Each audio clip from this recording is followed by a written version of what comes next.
Hello and welcome to 3Four50 News. I'm Hester Rice. The United Nations Summit on Non-Communicable Diseases has been the focus of many discussions, meetings and publications this month. The Lancet launched its latest special edition on NCDs with a meeting in London, and in the last week of November, the World Economic Forum met in New York to discuss how the private sector can and should get involved in ensuring that the summit is a success. You can read more about this meeting in Richard Smith's blog on 3Four50. Back in the UK, Sir George Alleyne gave the fourth in the series of international breakfast seminars organised by C3 Collaborating for Health.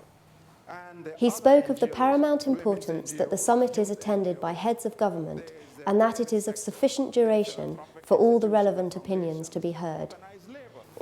Why is this high-level meeting so important?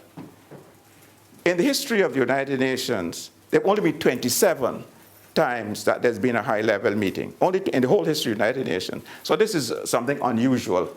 It is a first, in a way, for non-communicable diseases. And except from HIV, there's been no other disease entity that has generated a high-level meeting. There's been security, child health, but it's the first time that this is happening. And the summit is important because those countries, no country was against it. 130 countries signed on to the resolution. None were against it. So there was tremendous political support for it. And I say it's originally a first. And it's important because it is a once-in-a-lifetime opportunity to do something. You can see more footage of this meeting on 3Four50 and read about it on C3's website. One of the hopes surrounding the UN summit is that it will increase awareness among international donors of the impact of NCDs. The current lack of appreciation of the extent of the problem is highlighted by a new report from the Centre of Global Development entitled "Where Have All the Donors Gone? Scarce Donor Funding for Non-Communicable Diseases." This shows a clear disparity between the burden of these diseases in developing countries and the donor aid devoted to the epidemic, with less than 3% of global development assistance in 2007 dedicated to tackling them. However, funding need not be an either-or. Strengthening health systems generally will improve outcomes for both infectious and chronic diseases.